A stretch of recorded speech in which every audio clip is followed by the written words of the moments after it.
Complete हो गया. Yes, the diagram before you, it is the structure of the filtration membrane here, this one. इसको अगर आप देखें यहाँ पर तो ये ब्लड कैपिलरी है और ब्लड कैपिलरी के नीचे इसकी इनर वॉल है, किसकी, बोमेन्स कैप्सूल की, और इसमें ये पोडोसाइट्स होती हैं. पोडोसाइट्स के ये पैर जो होते हैं, फूट लाइक प्रोसेस. जिस तरीके से कोई पेड़ अगर किसी दीवार पर उगा हुआ हो तो उसकी जड़ क्या होती है, दीवार के अंदर तक घुस जाती है.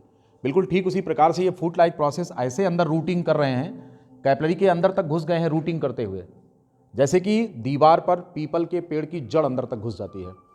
अब जैसे मान लो कि इस दीवार में एक छेद कर दो, इसी में एक ड्रिल कर दो ऐसे, और इस दीवार के उधर तालाब है और यहाँ पर आपने ड्रिल कर दिया, तो ड्रिल करने से भले इसमें रॉड अंदर पड़ी है लेकिन उसके किनारे किनारे गैप बन गया कि नहीं बन गया, तो उधर से पानी रिस कर क्या होगा, गिरने लगेगा. तो ठीक बिल्कुल उसी पैटर्न पर होता है कि जो फूट लाइक प्रोसेस अंदर की तरफ जब धंसते हैं तो अपने साइड में गैप छोड़ जाते हैं. ठीक, अपने साइड में क्या करते हैं, ये गैप छोड़ जाते हैं और इसी गैप को हम फिल्ट्रेशन स्लिट कहते हैं. क्या कहते हैं, फिल्ट्रेशन स्लिट कहते हैं. ये पूरा बनता है यहाँ से यहाँ तक, जिसमें फेनेस्ट्रा शामिल है.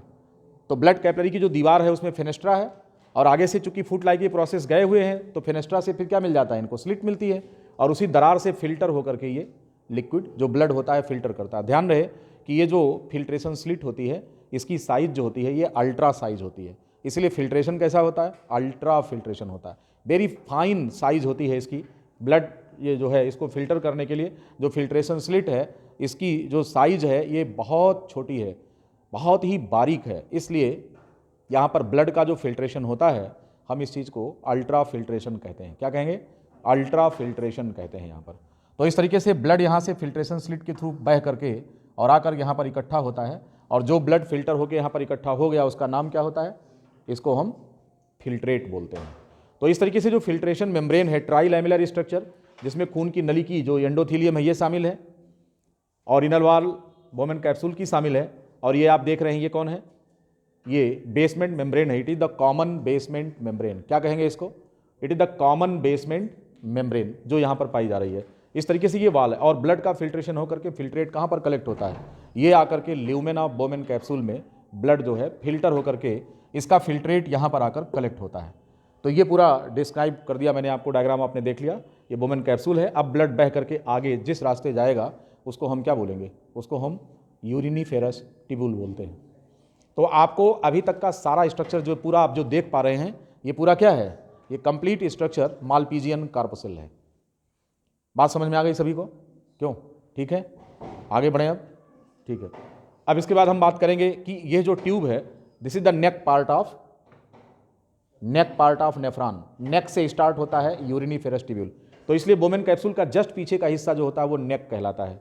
It is the neck part of nephron, and here this one it is made up of, ये क्यूबॉइडल एपिथेलियम तो यहाँ पर होता है, लेकिन ये क्यूबॉइडल जो होता है सिलिएटेड होता है, इसकी दीवार में सीलिया पाए जाते हैं, इसलिए इसे हम क्या बोलते हैं, simple ciliated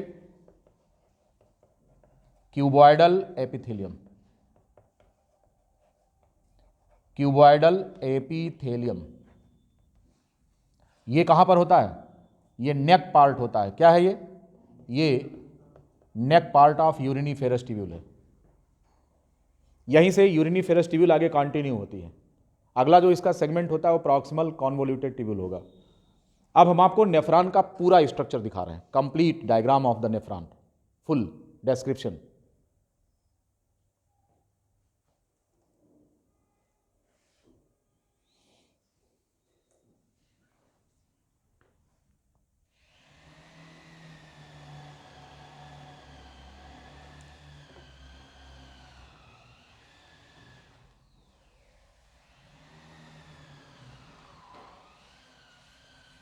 Now see the complete diagram of nephron here. This one you can see, this one is the afferent arteriole, it is breaking into the capillaries.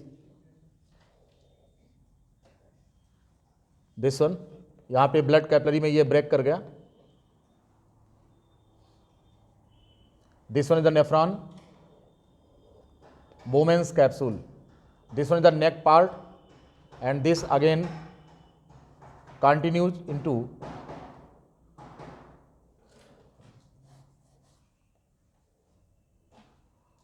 this part, it is known as PCT.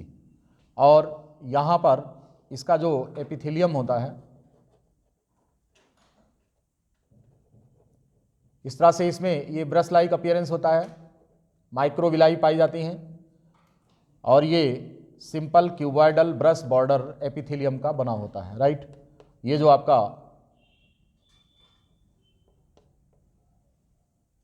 ये जो structure आप देख रहे हैं, this part of the nephron, this one is known as the PCT, this one is the neck, this one is the Bowman capsule, this one is the efferent arteriole, this one is the efferent arteriole and this one is glomerulus, right। अब आगे चल करके ये जो PCT है, convoluted क्यों कह रहे हैं, क्योंकि इस तरीके से ये कुंडलित होता है, ऐसे इस तरह से कॉइल्ड होता है, इसलिए इसको बोलेंगे। Now this opens to the next, that is the Henle loop, और जो हेनले लूप होता है ये यू के आकार की एक ट्यूब होती है, दिस वन।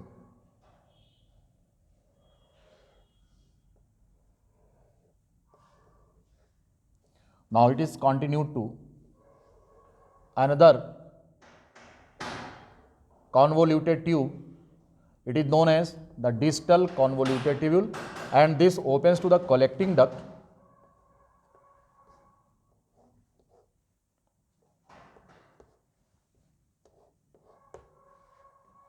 ये कंप्लीट जो है ये यूरिनिफेरस ट्यूब्यूल है। अगर हम इसका नाम लिखें तो ये पीसीटी आपने देखा। This one is the thick part of descending limb of Henle loop. This one is the thin part, descending limb of Henle loop. This one is the thin part,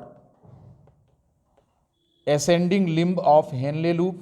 This one is the thick part, ascending limb of Henle loop, and this one is the DCT, and this one is the collecting duct, CD, and this one is the duct of Bellini.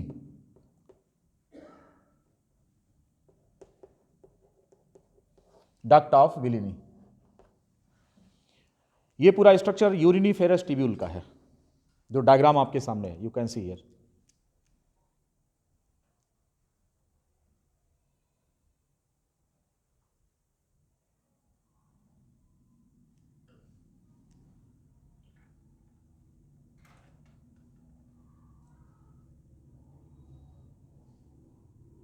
Just complete it.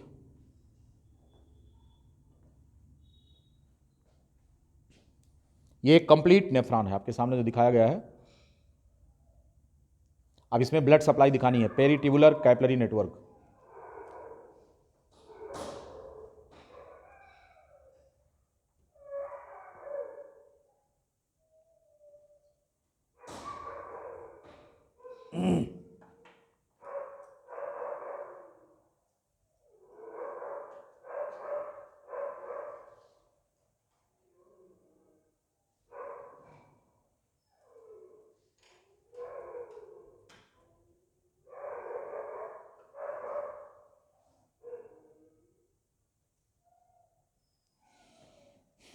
You can give here the blood supply. ये जो efferent arteriole यहां से निकली है, ये अब नीचे आएगी ऐसे,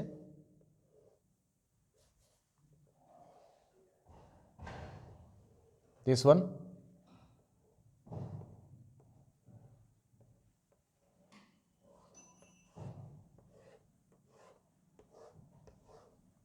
इस तरीके से यहां पर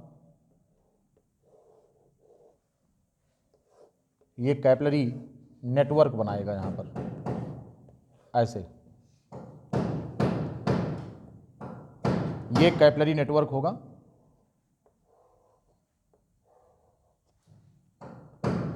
और यहां से जो है ये ब्लड कलेक्ट करके ये रीनल वेन के फॉर्म में यहां से कन्वर्ट हो जाएगा।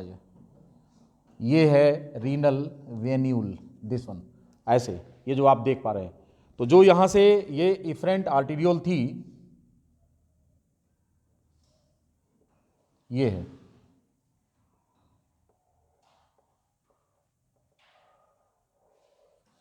ये इस तरीके से अगर आप देखें तो जो ब्लड यहां से गया, ये है ब्लड,